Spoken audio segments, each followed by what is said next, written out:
እንኳን አደረሳችሁ። ለልበላችሁ እግዚአብሔርን አመስግኑ።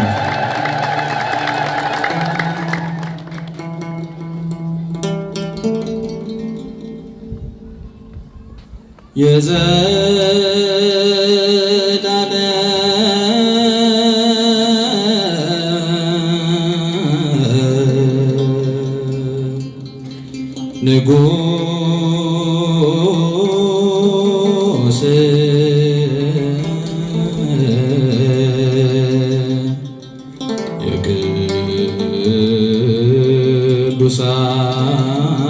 የቅዱሳን ቅዱስ ምስጋና ይድረስ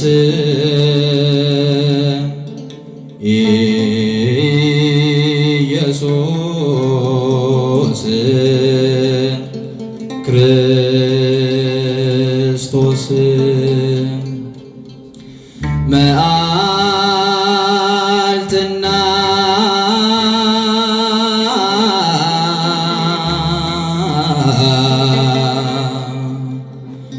ሌሊት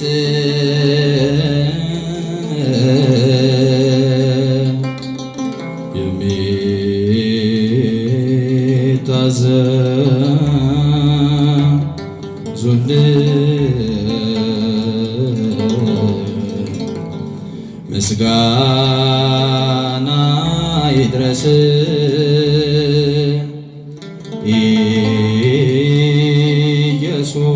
ኢየሱስ ክርስቶስ። እንደምን አመሻችሁ። የቅበላ ድምፅ አይመስልም። እንደምን አመሻችሁ። በሞቱ ያዳነን በደሙ ያከበረን የእግዚአብሔር አብ የባህሪ ልጅ የድንግል ማርያም ልጅ የኛ ጌታ የኛ ተስፋ የኛ ሕይወት የኛ ጤና መድኃኔ ዓለም ኢየሱስ ክርስቶስ እችን ጊዜ ባርኮ ቀድሶ ስለለገሰን በዚህ ሰዓት በዚህ ዕለት በዓለም ውስጥ በኃጢአት ካሉ ወገኖችን መርጦ በቤቱ ስለሰበሰበን ከምንም በላይ ይህንን ቀን በእድሜያችን ላይ ጨምሮ ደግሞ ለንስሐ ስላደለን ቅዱስ የሆነው ስሙ ገዢ የሆነው ስሙ ጠርተን የማናፍርበት ስሙ ለደከመን ምርኩዝ ላዘንን መጽናኛ ደስ ላለን ደስታችን ለሆነው ስሙ ዓለም ሳይፈጠር እስከ ዛሬ ከዛሬም በኋላ እስከ ዘላለሙ ድረስ በእውነት በምድርም በሰማይ ዛሬም ዘወትርም የተመሰገነ ይሁን አሜን። እንኳን ለታላቁ ጾም ዋዜማ በሰላም አደረሰን አደረሳችሁ። ትንቢተ ኢሳይያስ ምዕራፍ 11 ቁጥር 2 እንዲህ ይላል። የእግዚአብሔር መንፈስ የጥበብ የማስተዋል የምክርና የኃይል የእውቀት እግዚአብሔርን የመፍራት መንፈስ ያርፍበታል ይለናል።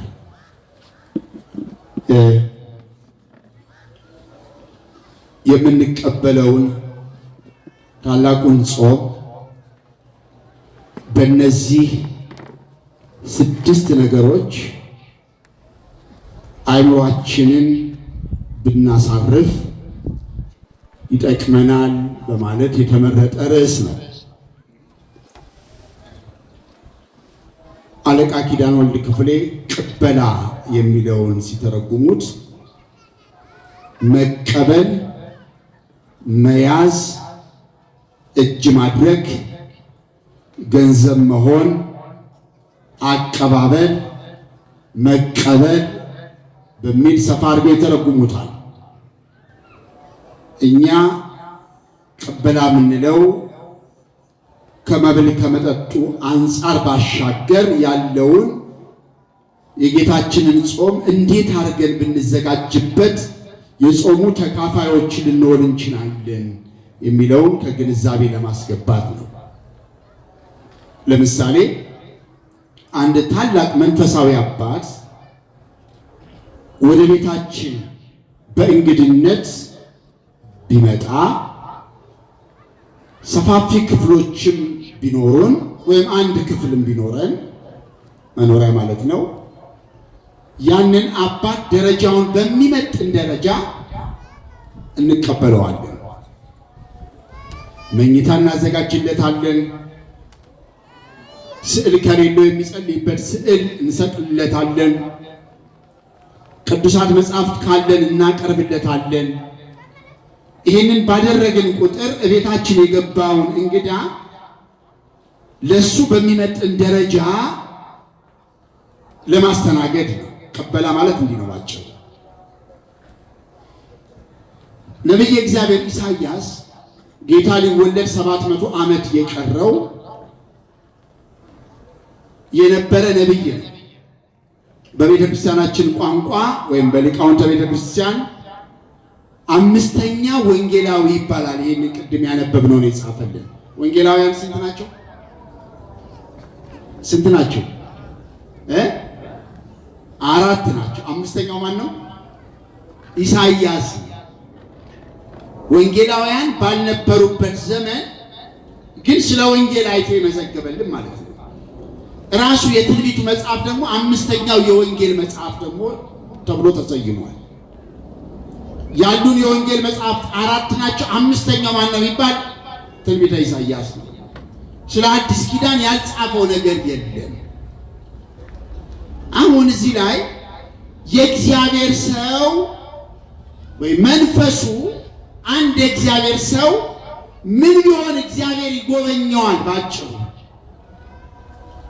የዘረዘረልን ነው። 6 ነጥቦችን ነው የሚገልጸው። አንደኛው ጥበብ ገልጿል፣ ማስተዋል ገልጿል፣ ምክር ገልጿል፣ ዕውቀት ገልጿል፣ እግዚአብሔርን መፍራት የሚል ገልጿል። አሁን ጾሙን በእንዲህ አይነት ደረጃ እንድንቀበለው ነው። እነዚህ ደግሞ ተጠቅልለው አሁን የገለጽኳቸው 6 ነገሮች ተጠቅልለው ከውስጣዊ ማንነታችን ጋር የሚገናኙ ወይም ከውስጥ የሚወጡ የእያንዳንዳችን ባህሪያት የሚገልጹ ነጥቦች ናቸው ኢሳይያስ የጻፈልን። የዚህን የቅዱስ ነቢይ ቃል ቅዱሳት መጽሐፍት ዘርዘር አድርገው ደግሞ ይነግሩናል። ቅዳሴ ላይ አድምጠን ከሆነ ጥበብንና ኃይልን፣ ልብንና ልቦናን፣ ዕውቀትንም ስጠን፣ ከሚፈታተንን ከሰይጣን ሥራ እንርቅ ዘንድ ፈቃድህንም ውድህንም እንሰራ ዘንድ ይላል ቅዳሴያችን። አድምጣችሁታል? አሁን እነዚህ ነገሮች ኢሳይያስ ተገለጻቸው የተያዙ ናቸው። ዕለት ዕለት እናደምጣቸዋለን፣ ግን ላናስተውላቸው እንችላለን እንጂ ሁለንተናችንን የያዙ ኃይለ ቃላት ያሉበት ናቸው። ጥበብንና ኃይልን፣ ልብንና ልቦናን፣ ዕውቀትንም ስጠን፣ ከሚፈታተንን ከሰይጣን ሥራ እንርቅ እንሸሽም ዘንድ ካለ በኋላ አቤቱ ፈቃድህን ውድህን ወይም የምትወደውን ነገር እንሰራ ዘንድ። አሁን የምንወደውን ሳይሆን እግዚአብሔር የሚወደውን ነገር እንሰራ ዘንድ ነው የጾም የተዘጋጀልን። የምንወደውን ለመስራት አይደለም። እናስተውል። እግዚአብሔር የሚወደውን ፈቃድህንም ውድህንም፣ በአጭር ቋንቋ ውድህን ማለት አንተ የምትወደውን እንሰራ ዘንድ። አሁን እዚህ ላይ ጥበብን፣ ልብን፣ ልቦናን የሚሉ ቃላት አሉ። ትንሽ እናፍታታቸው በመዝገበ ቃላት፣ ከዛ ወደ ኢሳይያስ ትምህርት እንሄዳለን። ታላቁ ሊቅ ኪዳነ ወልድ ክፍሌ በዚሁ መዝገበ ቃላታቸው ላይ ልብ፣ ልቦና ምንድን ነው፣ ህሊናስ ምንድን ነው የሚለውን የቤተ ክርስቲያናችን መጽሐፍቶች እንዲህ ነው የሚሉት። ህሊና እሳቸው ሲተረጉሙት ተነሳሽ፣ ተንቀሳቃሽ፣ ህቡ ወይም ድብቅ በውስጥ አለ ማለት ነው። ረቂቅ፣ ውሳጣዊ፣ ድብቅ ከሐሳቢው በቀር ለሌላ የማይታወቅ ይላል። ውስጣችንን እያየነው ነው የምንሄደው። በዛው አሁን ብስለትን ለማግኘት ነው የምንጾመው፣ ለመብሰል ነው። አንድ ኢትዮጵያዊ ግጥም እንዲህ ይላል፣ ከጥሬዎች ጋር አብረን እየዋልን እነሱ እስኪበስሉ እኛ ተቃጠልን የሚል ቃል አለ። ኢትዮጵያዊ ብሂል ልድገመው፣ ከጥሬዎቹ ጋር አብረን እየዋልን። ጥሬ ማን ነው? ብስል ማን ነው? የሚለየው ውስጣችን ነው። አሁን ከዚህ ጋር ነው ትምህርት መሄደው። ከጥሬዎቹ ጋር አብረን እየዋልን እነሱ እስኪበስሉ ወይም ልብ እስኪያገኙ እኛ ተቃጠልን። በዚህ ሰዓት ነበር ቤቱ መጥበብ የነበረበት እኮ ይሄ ቤት አይደለ? መጥበብ የነበረበት መጨናነቅ የነበረበት ይሄ ነበረ። ግን ይሁን እነሱ እስኪበስሉ ደግሞ ቤተክርስቲያን ባትቃጠልም ታዝናለች። ስለዚህ ህሊና ማለት ህሊና ማለት ተነሳሽ ነው፣ ይነሳሳል። ከበደ ሚካኤል የቅኔ አዝመራ በሚለው መጽሐፋቸው ላይ በጥበብ በመንፈስ ግሎ ለመነሳት ቆስቋሽ ያስፈልገዋል የሰው ልጅ እንደ ሰዓት ይላል። ህሊናችን ተነሳሽ ነው። ተመልከቱ፣ አሁን በውስጣዊ ነገራችን ነው እየተማማር እንዳትረሱት። ኪዳነ ወልድ ምንድን ያለው? ተነሳሽ ተንቀሳቃሽ፣ አንዱን ከአንዱ መለየት የሚችል ብቃት ያለው ማለት ነው ህሊናችን። ክፉውን ከበጎ መለየት የሚችል የሚጠቅመውን የሚያውቅ ክፋት የማይስማማው የእግዚአብሔር ነጸብራቅ የሆነ ይልቁንም ለመንፈሳዊነት የሚያደላ ስጦታ ነው ህሊና። ተንቀሳቃሽ ህቡ ደግሞ አናየውም ህሊናችንን። አንዱ የአንዱን ህሊና አያየውም። ግልጽ ነው አይደል? ይህንንም በሌላ ነገር ማየት እንችላለን። በዚህ በኮሚኒዝሙ ዘመን እግዚአብሔር የለም በሚባለው በይፋ በሚሰጥበት ትምህርት ላይ አንድ አስተማሪ ትምህርት ቤት ውስጥ ይገባና የልጆች ትምህርት ቤት ነው፣ እንዲህ ይላቸዋል፣ ልጆች እግዚአብሔርን እናየዋለን አላቸው። ሁሉም ተማሪ በአንድ ድምፅ መለሱ፣ አናየውም አሉ። አስተማሪውም አጭር ነገር ጭሮባቸው አለፈ፣ እግዚአብሔር የለም። አናየውም ስላሉ እግዚአብሔር ምን አለ? የለም። ይህን ብሎ ወጣ። አንድ ተማሪ እሱ ከወጣ በኋላ ክፍሉ ላይ ቆመና ተማሪዎች አላቸው። አቤት አሉ። ቅድም የነበሩት ቲቸር አንጎላቸው ይታያል አላቸው። ሁሉም ተማሪ አይታይም ብለው መለሱለት። ቲቸር አንጎል የላቸውም። ትክክል አይደለ? እሱ ስለማያት ነው አይደለ? የሚያየው ደግሞ አለ እግዚአብሔር። ፀሐይን የለችም ማለት ይቻላል ካላየናት። የሚያዩት ደግሞ ስላሉ ፀሐይ አለች ይላሉ። እግዚአብሔርን ስለማናየው እግዚአብሔር የለም እንዳለ ሁሉ የቲቸሩም አንጎላቸው አይታይም፣ ለሰው በግልጽ አይታይም። ግን ቲቸር አንጎል የላቸው ማለት ነው አይደለም። ስለዚህ ህቡ ነው ህሊና። እዩኒቅ እንዲህ ይላሉ፣ ድብቅ ከሐሳቢው በስተቀረ የሚያውቀው የለም። የኔን ህሊና እናንተ አታውቁትም። እናንተ ምን እንደምታስቡ ነው ያላውቅም። ለዚህ ነው ህሊና ተንቀሳቃሽ ስለሆነ እግዚአብሔር ግን ነጸብራቁም ስለሆነ ህሊናችንን ያያል።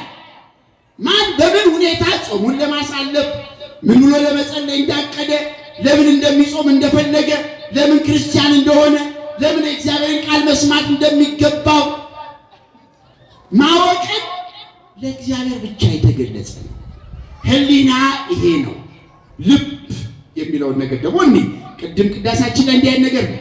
አቤቱ ዕውቀትን፣ ልብን፣ ልቡናን እውቀትንም ስጠን። ቅድም ከኢሳይያስ ጋር ያለውን ኢሳይያስ ብቻ አይደለም የጻፈልን ቅዱሳት መጻሕፍቶች ውስጥም እንዳሉ ለመገንዘብ ነው። እንዲህ ይላሉ እሳቸው ልብ፣ ማስተዋል፣ እውቀት፣ የልብ አስተያየት ብለው ተርጉመውታል። ልብ ማለት ማስተዋል በትምህርታችን ውስጥ እናየዋለን። እንደገና ደግሞ እውቀት ጥሩ የቤተክርስቲያን ቋንቋ አለ ለዚህ። ካልተማሩ አያውቁ፣ ካላወቁ አይጸድቁ። እውቀት ቁልፍ ነገር ነው። ለምን እንደምንጸልይ ማወቅ ቁልፍ ነገር ነው። ወንጌል ለምን እንዳስፈለገ ማወቅ ቁልፍ ነገር ነው። ሌላው ቢቀር በቅዱሳት ስዕላት ላይ ለምን ቆሞ መጸለይ እንደሚገባ ማወቅ፣ ስለ ስዕል ማወቅ ቁልፍ ነገር ነው። ራስን ማወቅ ቁልፍ ነገር ነው። አሁን ያጣነው ይሄንን እውቀት ነው። እንደምናውቀው በዓለም ላይ ሰዎች ስለ ሰው ችግር ነበረ የሚመራመሩት። ምናልባት ከ70 ዓመት በፊት ስለ ሰው ችግር ነበር የሚመራመሩት። ሳይንቲስት የተባሉ የተማሩ የተባሉ አዋቂዎች የተባሉ ጨረቃ ላይ የወጡ መኪና የሰሩ አምፖል የገጠሙ መብራት ያስገኙ ሰዎች የሚመራመሩት ስለ ሰው ችግር ነበረ። ሰው ለምን ይረባዋል? ሰው ለምን ራቁት ይሆናል? ሰው ለምን ጦርነት ውስጥ ይገባል? ሰው ለምን ይቸገራል? ስለ ሰው ችግር ነበረ። የቀድሞ ፈላስፎች አይምሯቸውን የሚያጨናንቁት፣ የአሁኑ ፈላስፎች ደግሞ ሰው በራሱ ችግር ነው ብለው ይመራመራሉ። ልዩነቱን አያችሁ? የቀድሞዎች ስለኛ ችግር ሲመራመሩ፣ የአሁኖች ደግሞ ሰው በራሱ ችግር ነው። ግልጽ ነው። ስለዚህ ምንድን ነው የሚያሳየን? የእውቀት ማነስን ነው። ይልቁን መንፈሳዊ እውቀት በጣም አስፈላጊ ነገር ነው።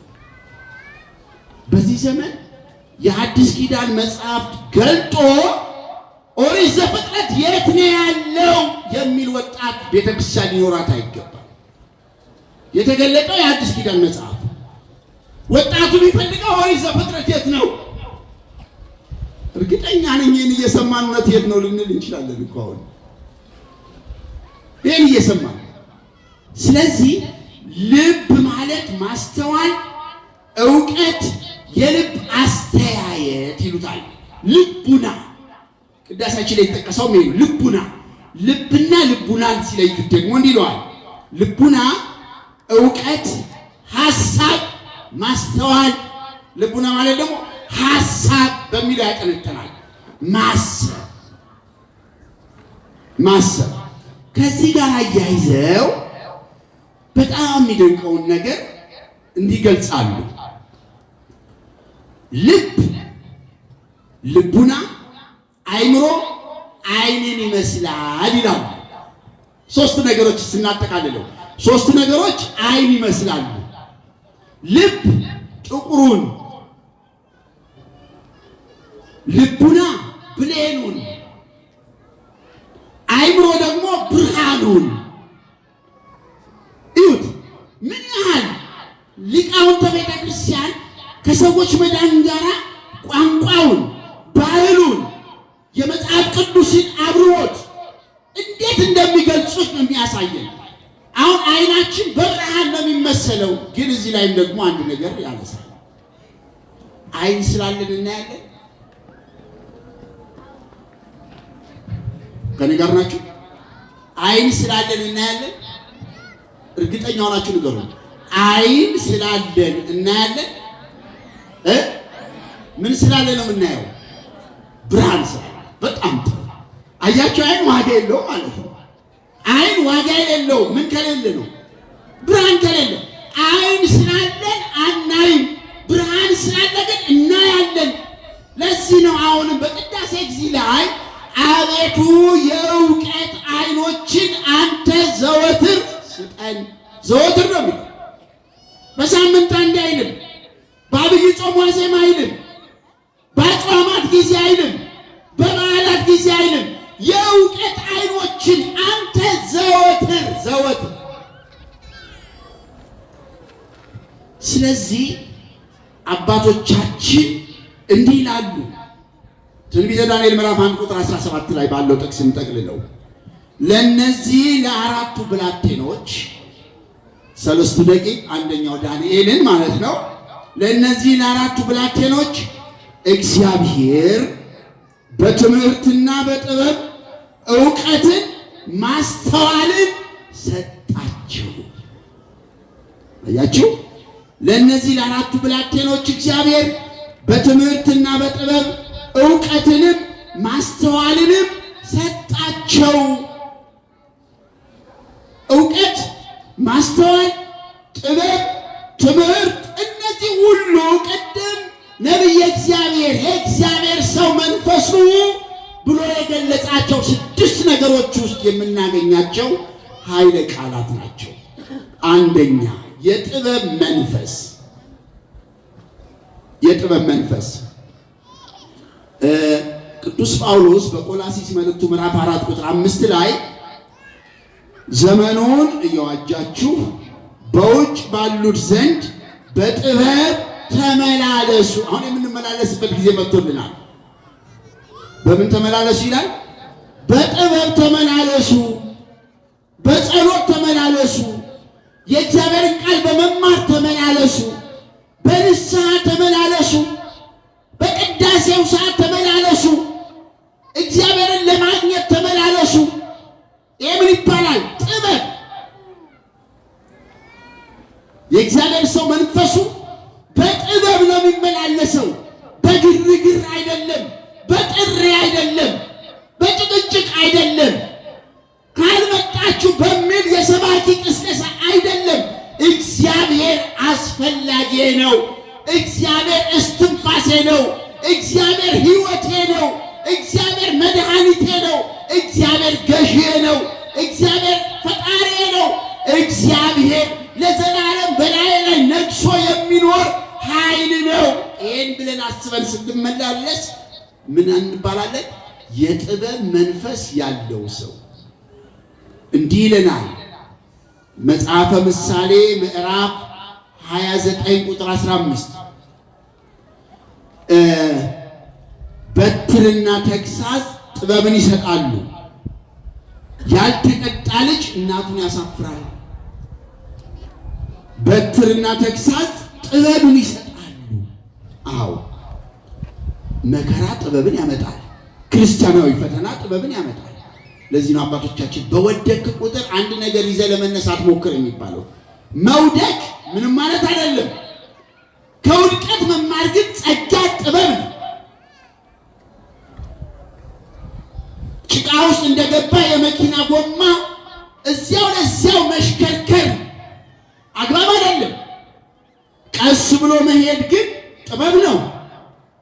ለዚህ ነው አባቶቻችን የሚያደርስን ቦታ ሳታውቅ ጉዞ አትጀምርም። ክርስትና በአውቶቡስ ተሳፍሮ የሚፈልጉበት ፌርማታ ላይ ሲደርሱ የሚወርዱት አይደለም፣ በጥበብ የምንሻገርበት ነው። ሲሞቀን የምናወልቀው፣ ሲበርደን የምንደርበው ጃኬት አይደለም። ክርስትና ጥበብ ነው። ፈተና ጥበበኛ ያደርጋል ሰውን። እንዴት አሁን በዓለም ላይ አሪፍ ካፖርት የሚሰሩ ምርጥ ስካርፕ፣ ቆንጆ ኮፍያ የሚሰሩ የሩቅ ምስራቅ ሀገሮች ናቸው አይደለ? ኤዥያዎች። አሁን ለምሳሌ ራሽያን እንውሰዳት። ካፖርታቸው በጣም ያምራል፣ ኮፍያቸው ያምራል፣ ጓንታቸው ያምራል ወዘተ። ለምንድን ነው እንደዚያ አሪፍ ነገር የሚሰሩት? ችግር ነው ያስተማራቸው። በረዶ አለ። ዝናቡ እንደኛ ሀገር ዝናብ አይደለም፣ ከባድ ነው። አጥንትን አልፎ ደም ስር ውስጥ የሚገባ ቅዝቃዜ ስላለ ያ መከራ ሌላ ነገር እንዲጠበቡ ያደርጋቸዋል። በሌላ ቀለል ባለ ቋንቋ ብንናገረው በዓለም ላይ ሰው ትምህርት ቤት ተምሮ ምን ይሆናል? መጨረሻ ከኔ ጋር ናችሁ? ምን ይሆናል? ይመረቃል አይደለም? ከምረቃት በፊት ምን አለ?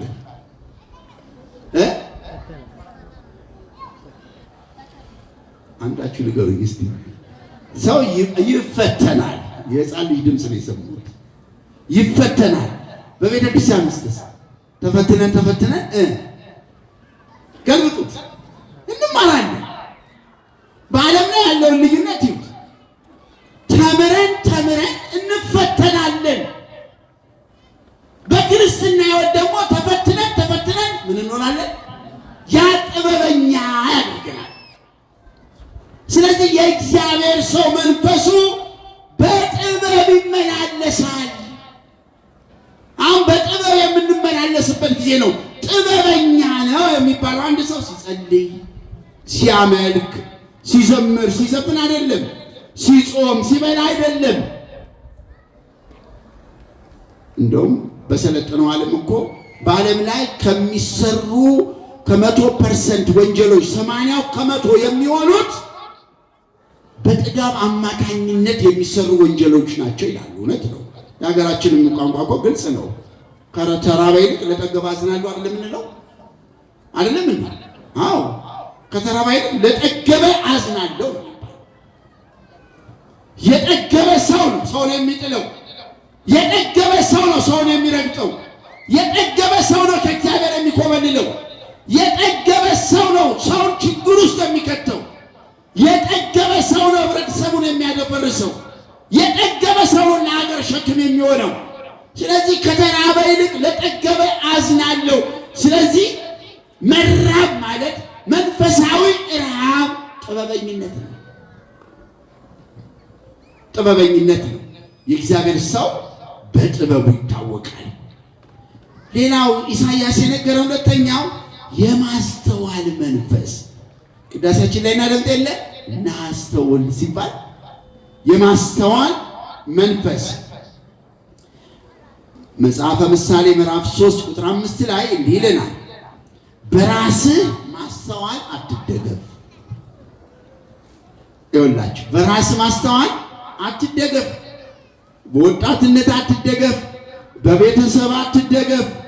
በዘርህ አትደገፍ። በስልጣን አትደገፍ። በዚህ ዓለም እውቀት አትደገፍ። በምትሰራው ስራ አትደገፍ። በራስህ ማስተዋል አትደገፍ ካለ ከኛ ውጭ የሆነ ማስተዋልን የሚሰጥ አንድ ኃይል አለ ማለት ነው። ራሱ ሶሎሞን በምሳሌው ምዕራፍ 12 ቁጥር 3 እንዲህ ይለናል፣ በዘመን ርዝመት ማስተዋል ይገኛል። አንድ ሰው እየበሰለ የሚመጣው በእድሜው ርዝመት አይደለም። በእድሜው ርዝመት ውስጥ የሚያገኘውን እግዚአብሔርን ባስደሰተ ቁጥር እያስተዋለ ወይ በተጠመቀ ቁጥር ሳይሆን በቆየ ቁጥር ይጣፍጣል እንደሚባለው ማለት ነው። በዘመን ርዝመት ማስተዋል ይገኛል። መዝሙር 49:3 አፌ ጥበብን ይናገራል፣ የልቤ ሐሳብ ግን ማስተዋልን ነው። አሁንም ከውስጥ ማንነታችን ጋር ነው የሚሄዱ። አያችሁ፣ አፌ ጥበብን ይናገራል፣ ማስተዋል ግን ከልቤ ውስጥ ነው።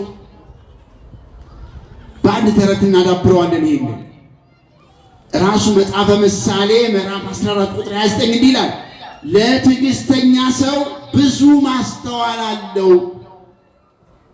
አሁንም ማስተዋል ነው የሚለን። አያችሁ፣ ለጥበበኛ ሰው ብዙ ማስተዋል አለ። የሚያየውን ይመርጣል፣ የሚያገኘውን ይመርጣል፣ ምን እንደሚሰማ ይመርጣል፣ ምን እንደሚናገር ይመርጣል፣ የት እንደሚውል ይመርጣል፣ ምን እንደሚስማማው ይመርጣል። ትዕግስተኛ ሰው የሚያገኘው ትልቁ ጸጋ፣ አንድ ሰው ታጋሽ ነው ከተባለ ትልቁ የሚያገኘው ጸጋ ማስተዋልን ያገኛል። ማስተዋል ሁላችን የሚገጥመን ነገር እኮ አለ። እጃችን ላይ እስክሪብቶ ይዘን እስክሪብቶ የፈለግንበት ጊዜ የለም አለ እኮ አጠገብ። አሁን የአይን ችግር አይደለም ያለብን ማለት ነው፣ የማስተዋል ችግር ነው ያለብን።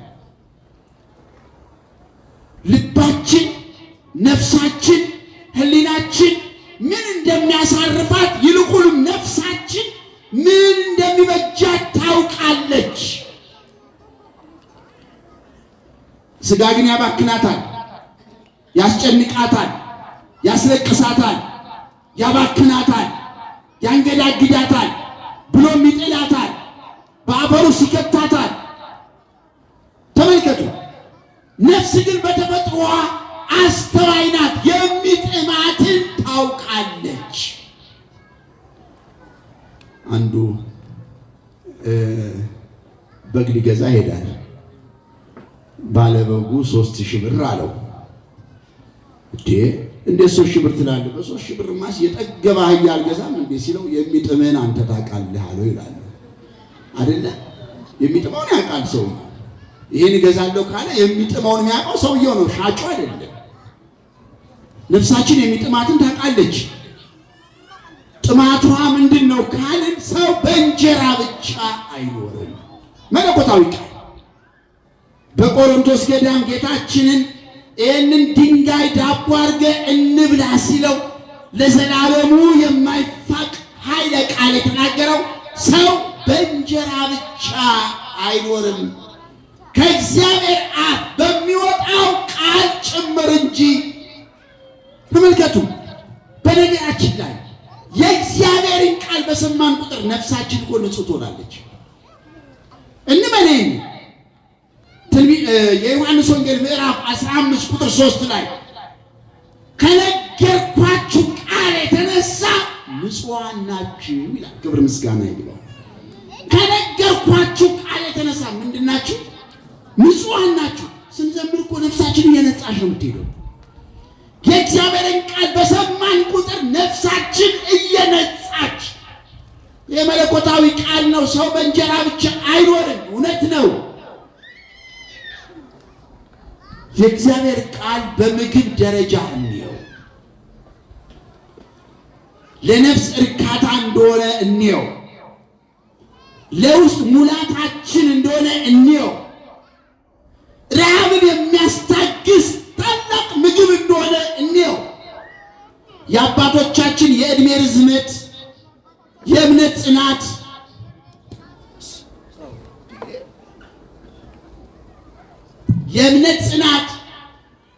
የተስፋ ሙላት ያገኙት የእግዚአብሔርን ቃል ተመግበው አልጠግብ ብለው ነው። ይህ የሚገኘው ስናስተውል ነው። ጾማችን ከሚሰጠን ጸጋ አንዱ በተራብን ቁጥር ሕሊናችን እያስተዋለ ይሄዳል፣ እየመረጠ ይሄዳል፣ የሚጥመውን እየለየ ይሄዳል፣ እንደ ወንፊት እያንገዋለለ ይሄዳል። የእግዚአብሔር ሰው መንፈሱ ቅዱስ ነቢይ ኢሳይያስ እንዳለ የማስተዋል መንፈስ። ሶስተኛው የምክር መንፈስ። የምክር መንፈስ መጽሐፈ ምሳሌ ምዕራፍ 11 ቁጥር 14 መልካም ምክር ከሌለ ሕዝብ ይወድቃል ይላል። መጽሐፈ ምሳሌ 27 ቁጥር 9 ላይ ደግሞ እንዲህ ይለናል፣ ሽቱ እና ዕጣን ልብን ደስ ያሰኛሉ፣ እንዲሁ ነፍስ በወዳጁ ምክር ይደሰታል ይላል። ነፍስ በወዳጁ ምክር ምን ሆናል? ይደሰታል። እዚህ ላይ ታላቁን ሐዋርያ ቅዱስ ጳውሎስ የአሕዛብና የሕዝብ መምህር የሆነው በገላትያ 1 ቁጥር 15 ላይ እንዲህ የሚል ቃል ጽፎልናል። ገላትያ 1 ቁጥር 15 እንዲህ ይላል፣ ነገር ግን በእናቴ ማኅፀን ሳለሁ የለየኝ በጸጋውም የጠራኝ እግዚአብሔር በአሕዛብ መካከል ስለ እርሱ ወንጌልን ሊገልጥ በወደደ ጊዜ ወዲያው ከሥጋና ከደም ጋር አልተማከርኩም። የእግዚአብሔር ቃል በደማስቆ ላይ ይህንን ታላቅ የብሉይ ኪዳን ምሁረ ኦሪት የተባለውን ቅዱስ ጳውሎስ በመብረቅ መታው። በዛ ውስጥ የሚያሳዝን ድምፅ ሰማ። ሳኦል ሳኦል ለምን ታሳድደኛለህ አለው። አንተ የምታሳድደኝ ማን አለው። አንተ የምታሳድደኝ የናዝሬቱ ኢየሱስ ነኝ ብሎ ክርስቶስ መለሰለት። ሊያደርግ የፈቀደውን ነገር ሁሉ ለቅዱስ ጳውሎስ ነገረው። ዓይኑ በብርሃን ተመታ። ወደ ገማልያል ሄደ። በዚያም ተጠመቀ። በቀጥታ ወደ አረብ በረሃ ሄደው 3 ዓመት በዚያ እንደኖረ የቤተክርስቲያን ታሪክ ያስረዳናል። የእግዚአብሔር ድምፅ ወደ ቅዱስ ጳውሎስ ሲመጣ ጳውሎስ ከድምፁ መምጣት በፊት ያለውን ታሪክ ይነግራል። ከእናቴ ማኅፀን ጀምሮ በጸጋው የለየኝ። ተመልከቱ፣ እውነት ነው። እኛ እኮ ሁለተኛው ጽንስ ነው በእናታችን ማኅፀን የተከናወነው። አስቀድሞ በእግዚአብሔር ሐሳብ የተጸነስን ሰዎች ነን። አስቀድሞ በእግዚአብሔር ሐሳብ ነው የተጸነስነው። ሁለተኛው ጽንስ ነው በእናታችን ማኅፀን በጠባቡ ዓለም የተከናወነው። ይህን ነው ቅዱስ ጳውሎስ ከገለጠ በኋላ የእግዚአብሔር መልእክት ባጭሩ ወደ እኔ ሲመጣ ከሥጋና ከደሜ ጋር አልተማከርኩም። እኛ እኮ ወደዚህ ለመምጣት ራሱ ተማክረን ነው የምንመጣው እኮ። ልሂድ፣ ልቅር፣ ልብላ፣ ልጠጣ ወይስ ልጹም፣ ልጸልይ ወይስ እምነቴ ሞኝ እኮ መጸለይ ይችላለሁ። የእግዚአብሔር ቃል ደግሞ በልብ ውስጥ ከያዙት ብቻ ሳይሆን እንዲሁ ደግሞ በኤርፎንም ብሰማው እኮ ይቻላል። ባልሄድስ፣ ብተኛስ? አሁን ከምናችን ጋር እየተማከርን ነው?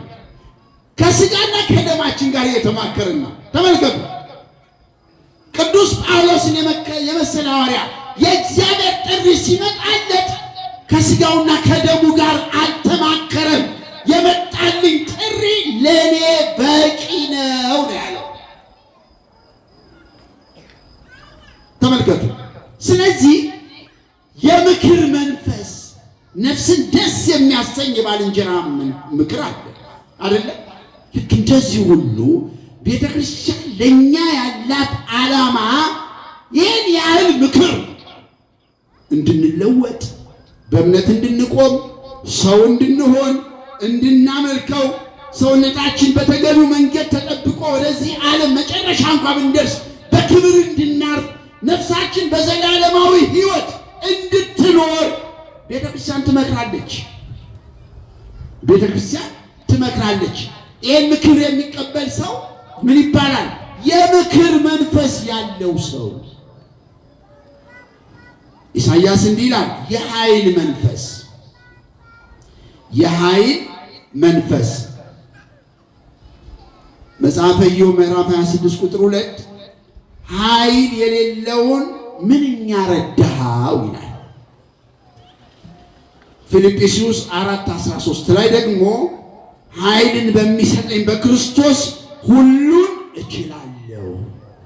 የኃይል መንፈስ። እግዚአብሔር የፍርሃት መንፈስ አልሰጠንም፣ የኃይል መንፈስን ነው የሰጠን። ይህንን የሰጠንን የኃይል መንፈስ ለጸሎት ዓላማ ብናውለው፣ ለቅዳሴ ዓላማ ብናውለው፣ ለወንጌል ዓላማ ብናውለው፣ ለንስሐ ዓላማ ብናውለው የበለጠ ጉልበታችን እየተሳለ ይመጣል። የእግዚአብሔር ኃይል በውስጣችን ከሌለ ግን በምን እንመስለው? እጃችን ቄጤማ መቁረጥ ያቅተዋል። በልዩነት ከእግዚአብሔር ጋር ስንሆን ሰውነታችን ብረት ማጣመም ይችላል። በቁሙ ብረት ማለታችን አይደለም።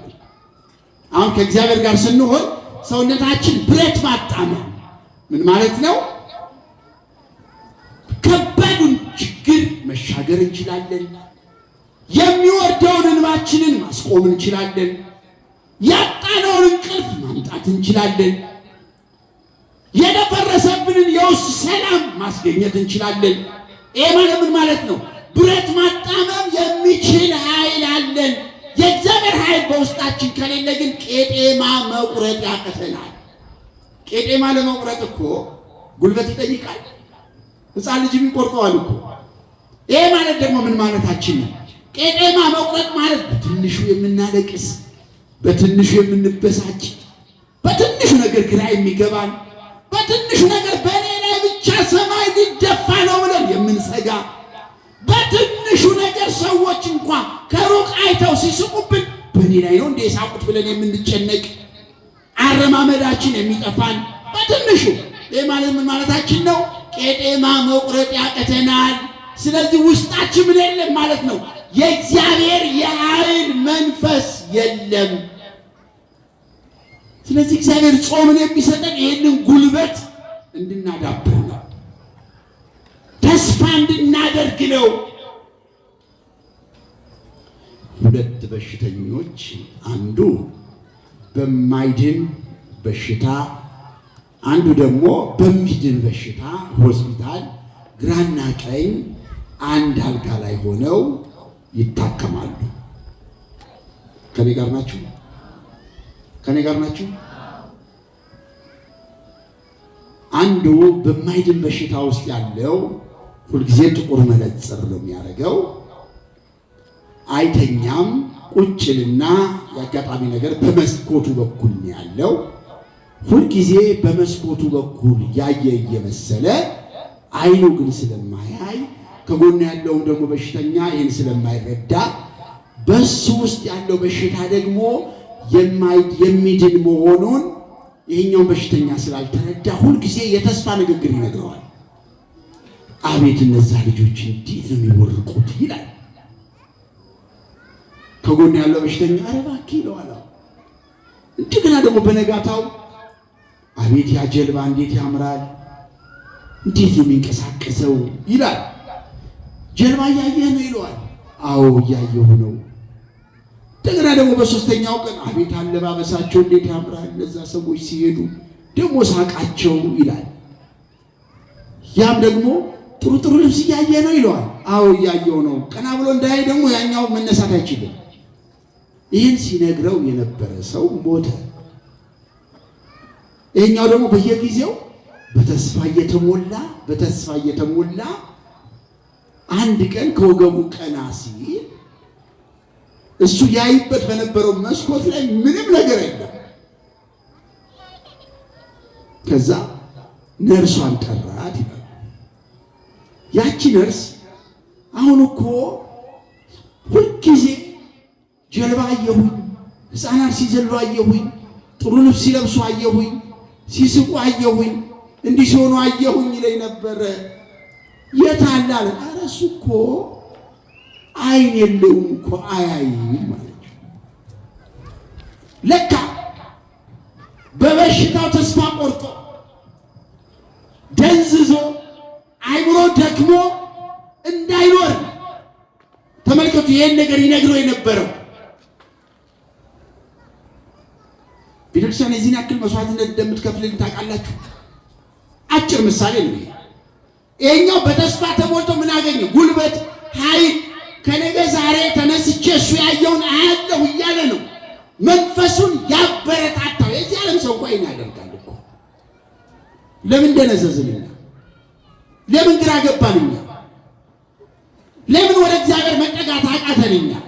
ውስጣችን ተስፋ የሚባል ነገር የለም። ቤተ ክርስቲያን ግን ዘወትር የምትነግረን ይህንን ተስፋ ነው። ነገ እሑድ ነው ትለናለች እንጂ ሰኞ ነው አትለንም። መሽቶ ይነጋል ትለናለች እንጂ እንደ መሸ ይቀራል አትለንም። ተስፋ ጉልበት ነው። ተስፋ ኃይል ነው። ተስፋ ብርታት ነው። ሰዎች ለሰዎች ተስፋ እንኳን ይሄን ያህል ዋጋ ይከፍላሉ፣ የእነሱ ሞት እንኳን ሳያስታውሱ ማለት ነው። ያ ሰው ቢሞትም ይህንን ግን በተስፋ ኑሮታል። በእንዲህ አይነት ሁኔታ ነው ወንጌል እዚህ ደረጃ ላይ ደረሰው። ሞተው እየኖሩ ወድቀው እያነሱ እንደ ጧፍ ቀልጠው ለእኛ ብርሃን የሆኑ ምንም በሌለበት ምድረ በዳ ዓለም ሰባቱን አህጉር ዞረው ጀልባ የለ፣ ባለሞተር ኮምፒውተር የለ፣ ፌስቡክ የለ፣ ዩቲዩብ የለ፣ ኢንተርኔት የለ፣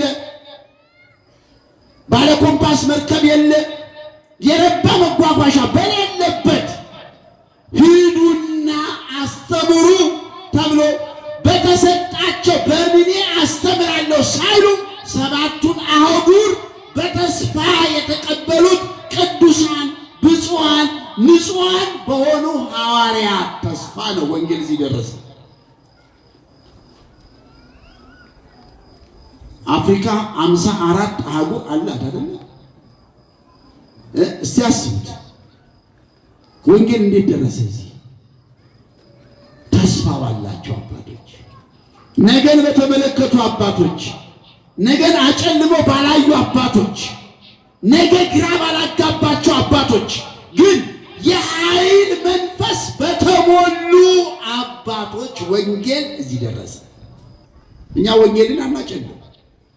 ውስጣችን እግዚአብሔር የሰጠን የኃይል መንፈስ ነው። አለበለዚያ ግራ ይገባናል። የተምታታ አመለካከት በዚህ ዘመን ይዘን ከእናት ቤተክርስቲያን መሄድ መኮብለል የለብን። አንድ የሚደንቅ የሰርግ ጥሪ ካርድ፣ የተሳሳተ የሰርግ ጥሪ ካርድ የሚል አለ እና ሙሽሮቹ እንዲጻፍላቸው የፈለጉት አንደኛ ዮሐንስ 4:18 ነው። እስቲ ከሰንበት ተማሪዎች አንዱን ታወጫለሽ። አንደኛ ዮሐንስ 4:18 ተጽፎ የመጣው ደግሞ የዮሐንስ ወንጌል 4:18 ነው። መላከ ብርሃናት ወዲያው ሁለቱም ስለገባቸው በጣም ሳቁ። ይነበብ ተጽፎላቸው እንዲመጡ የፈለጉ ምንም ልዩነት የለውም እኮ ጥቅሱ ምዕራፉን ቁጥሩን ተመልከቱ። ተጽፎ እንዲመጣ የፈለጉት ሰርጉ ካርድ ላይ አንደኛ ዮሐንስ መልእክት 4:18 ነው። ምን ይላል ቃሉ? ቅዱሳን አንደኛ ዮሐንስ 4:18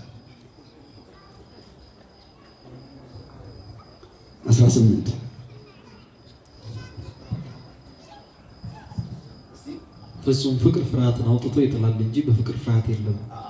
ይሄ ነው እንዲጻፍ የተፈለገው የሰርግ ካርዱ ላይ። ፍጹም ፍቅር ፍርሃትን አውጥቶ ይጥላል። አንደኛ ዮሐንስ 4:18 ተጽፎ የመጣው ደግሞ የዮሐንስ ወንጌል 4:18 ነው። ምን ይላል? 5 ባሎች ነበሩሽና አሁንም ካንቺ ጋር ያለው ባልሽ አይደለም። እንዲህ ተጽፎ ቢገጥመናው ምንለው በቃ ከተሚያ ቤተሰብ በዘመን ያው ጥቅሱን የለም። ካርዱን ተቀብሎ ሄዶ ተሰልፎ መብላት ነው እንጂ ያው ጥቅሱን አይታየም። እንዴት ተገጣሚዎች አሉ ይላችሁ። አሁን ግራ ያጋባል። ተጽፎ የመጣው እንዲፈለግ የተፈለገው ሌላ፣ እንደገና ደግሞ ተጽፎ የመጣው ሌላ። ያን ትዳር ምን የሚያደርግ ወዲያው የሚያውቁ 4 ባሎች ነበሩሽ ተጽፎ የመጣው እንዲጻፍ የተፈለገው ደግሞ ፍጹም ፍርሃት ፍቅርን አውጥቶ ይጥላል። ምዕራፍና ቁጥሩ አንድ ነው። ልዩነቱ አንደኛ እንትለዋላት የዮሐንስ መልእክት ተመልከቱ። ምንኖረው ሌላ፣ ምንመጣበት ዓላማ ሌላ፣ ምንቀርበት ዓላማ ሌላ፣ የሚያስጨንቀን ዓላማ ሌላ፣ ግራ የሚያጋባን ዓላማ ሌላ። ለመቼው ነው ስለ ሰማያዊ መንግስት አበክረን የምንጸልየው? ውስጣችን ኃይል ስለሌለ። የምን የእግዚአብሔር ኃይል ቆሎ እየበሉ የቅዱስ ላሊበላን ቅርስ ያስጠበቁ አባቶች ያሉባት ቤተክርስቲያን ናት። ስጋ እየበላን መሸጥ የለብንም።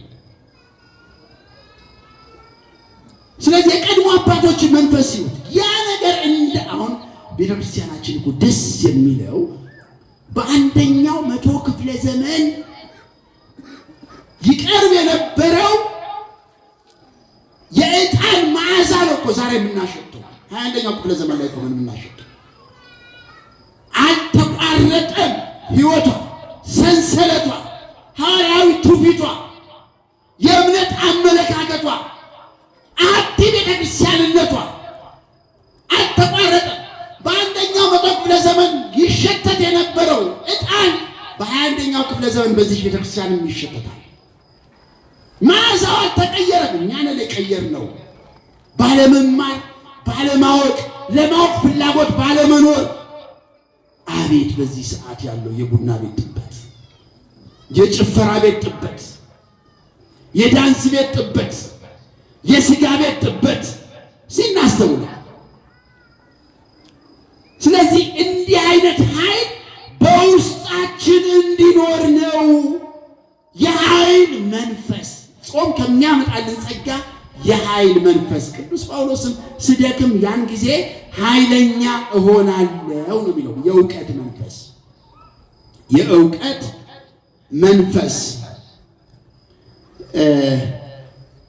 ቅድም እንደገለጽነው እውቀት ነፃ አውጪ ነው። እውቀት ክፉን በበጎ የምንለይበት እግዚአብሔር የሰጠን ጉልበት ነው። ስለምናምነው ነገር እንወቅ፣ ስለምንዘምረው ነገር እንወቅ፣ ስለ አምልኮታችን እንወቅ፣ ስለ ቤተ ክርስቲያናችን እንወቅ፣ ስለ ቅዱሳን መላእክት ምንነት እንወቅ፣ ስለ ጻድቃን ሰማዕታት በበቂ ሁኔታ እንወቅ። ያን ጊዜ እውቀታችን በአግባቡ እንድንጸልይ ያደርገናል። የጸሎት ምንነትን እንረዳበታለን። ታላቁን ጸሎት አባታችን ሆይ የሚለውን ጸሎት ሐዋርያት ይህንን ጸሎት እንዲማሩ ያስገደዳቸው የሐዋርያት ጥያቄ እኮ ነው። ለጸሎት የነበራቸው እውቀት ነው። የሉቃስ ወንጌል ምዕራፍ 11 ቁጥር 2 ላይ ምንድነው የሚለን? ጌታ ሆይ ጸሎት አስተምረን። ለመጸለይ ፍላጎት ነበራቸው። አያችሁ፣ ከመጸለያችን በፊት የመጸለይ ፍላጎት አለ። እዚህ ደቡብ አፍሪካ ውስጥ አንድ የማዕድን ቆፋሪ ፍላጎት የሚለውን ነገር ግልጽ ለማድረግ ማዕድን ነው የሚቆፍሩት እና ብዙ ደከመና አንዱ ማዕድን ቆፋሪ ልክ ምሳ ሰዓት ላይ ሚስቱ የቋጠረችለትን ምግብ ላቡ እየተንጠፈጠፈ ሊበላ ወደ ምግቡ ሲሄድ አንድ ውሻ ይዞበት ሮጠ። የምሳ ሰዓት ነው። ተመልከቱ። በሚበላበት ሰዓት፣ ጉልበቱን በሚያበረታበት ሰዓት ላቡ እየተንጠፈጠፈ ካሁን ጎረስኩት የሚለው ምግብ ውሻ ይዞበት ሄደ። ምን አለ ይላል አምላኩ፣ እግዚአብሔር ሆይ አሁንም የመብላት ፍላጎቴ ከኔ ጋር ስላለ አመሰግናለሁ። ብስጭት ደግሞ ቢኖር ኖሮ ምን ያደርግ ነበር? ሌላ ምግብ ቢበላ ምን ይሆናል? በቃ ብስጭት ያው እናውቃለን፣ እንዴት እናውቃለን። የምግብ ፍላጎትን ይቀንሳል አይደል? ለዚህ ነው ከ100 በሽተኞች መካከል 70 ከመቶ የሚሆን ሰው እቤቱ መታከም የሚችል ነው፣ 30 ከመቶ ብቻ ነው ታሞ ሆስፒታል የሚሄደው ይባላል። ለምሳሌ ጨጓራ በሽተኞች ጨጓራ ካልበላ ምንድን ነው የሚሆነው? እርስ በርሱ ይፋጫል አይደል? ምግብ ካላገኘ ከዛ ይላጣል፣ ከዛ ይደማል። የምግብ ፍላጎታቸው እንዲዘጋ ያደረገው ንዴት ሊሆን ይችላል፣ ብስጭት ሊሆን ይችላል፣ ተስፋ መቁረጥ ሊሆን ይችላል። አምኖንም እኮ ፍቅር ሲይዘው በእህቱ ፍቅር የተነደፈው መጀመሪያ የመብላት ፍላጎቱ ነው የተቀነሰው። መጽሐፍ ቅዱስ ይሄን ይነግረናል። ልክ እንዲህ ማለት ነው። ስለዚህ እንዲህ አይነት ሰው ሊታከም ሆስፒታል ካርድ ማውጣት የለበትም። እቤት ነው መታከም ያለበት። ያችን ሰዓት ቢዘምር፣ ያችን ሰዓት ንስሐ ቢገባበት፣ ያችን ሰዓት ቢጸልይበት፣ ያችን ሰዓት ካህን አባቱን ጠርቶ የተበሳጨበትን ጉዳይ ቢናገርበት፣ ያችን ሰዓት ቤተክርስቲያን መጥቶ ቢንበረከክበት ንዴቱ ይበርዳል፣ ቁጣው ይታገሳል፣ ብስጭቱ ይቀንሳል። ስለዚህ ያም የማዕድን አውጪ እንደዚህ ነው ያለው። አሁንም የመብላት ፍላጎቴ ከኔ ጋር ስላለ አመሰግናለሁ። ቀላል ጸሎት እንዳናደርገው። ስለዚህ ሐዋርያትም ከመጸለያቸው በፊት ጸሎት አስተምረን ያሉት። ጸሎት በምርምር የሚገኝ ባይሆንም በእውቀት ግን ይጸልያል። ጌታችንን ታላቁን ጸሎት አባታችን ሆይ የሚለውን ጸሎት ያስተማረው የደቀ መዛሙርቱ የመጸለይ ፍላጎት ነው። ሰዓት ለማሟላት አንጸልይ፣ ያስለመድኩት ልምድ እንዳይቀር በሚል መንፈስ አንጸልይ፣ በልምድ አንጸልይ፣ አውቀን ግን እንጸልይ፣ ተረድተን እንጸልይ። እግዚአብሔር አጠገባችን ያለ ያህል እስኪሰማን እንጸልይ። ርቆን እንዳልቆመ ተሰምቶን እንጸልይ። በጸሎት እግዚአብሔርን አገኘዋለሁ ብለን እንጸልይ። ይህ ምንን ይጠይቃል? እውቀትን ይጠይቃል። ለማወቅ ወንጌል በቂ ነው። የመጨረሻው እግዚአብሔርን የመፍራት መንፈስ ይላል። እግዚአብሔርን የመፍራት መንፈስ መዝሙረ ዳዊት ምዕራፍ 1 ቁጥር 11 ለእግዚአብሔር በፍርሃት ተገዙ። ዳዊትም ይህን ሲነግረን ኢትዮጵያዊ ቅዱስ ያሬድ በዘወረደ አሁን በዚህ ሳምንት ዘወረደ አይደለ? በዘወረደ እግዚአብሔርን ፈርተን ጾሙን እንድንጀምር ቅዱስ ያሬድ ይነግረናል። ጾሙን ፈርተን እንድንጀምር፣ በተስፋ ተሞልተን እንድንጀምር። እንደውም እኮ ቅዳሴው ምንድን ነው የሚለን? በዕለተ ሰንበት በሚገባው ቅዳሴ ላይ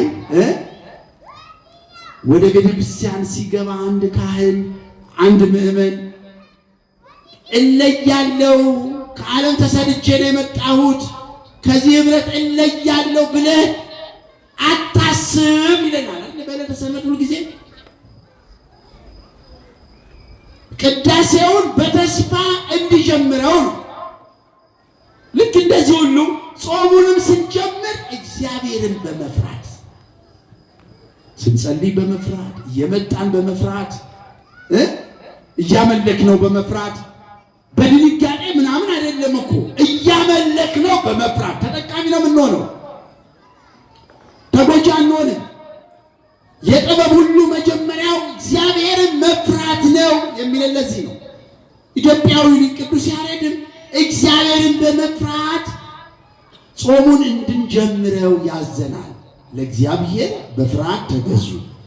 የእግዚአብሔር መንፈስ እግዚአብሔርን በመፍራት የሚያስኖር ሕይወት ነው ማለት ነው። ያስተማረን እግዚአብሔር ስሙ የተመሰገነ ይሁን። ሀብተ ወልድና ስመ ክርስትና ገቢረ ተአምራት ወመንክራት ተስፋ መንግሥተ ሰማያት ለእኔም ለእናንተም ይደረግልን።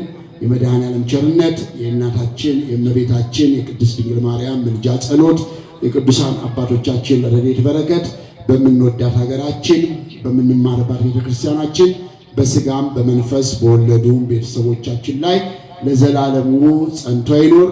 መልካም ወርሃ ጾም ለሁላችን ያድርግልን።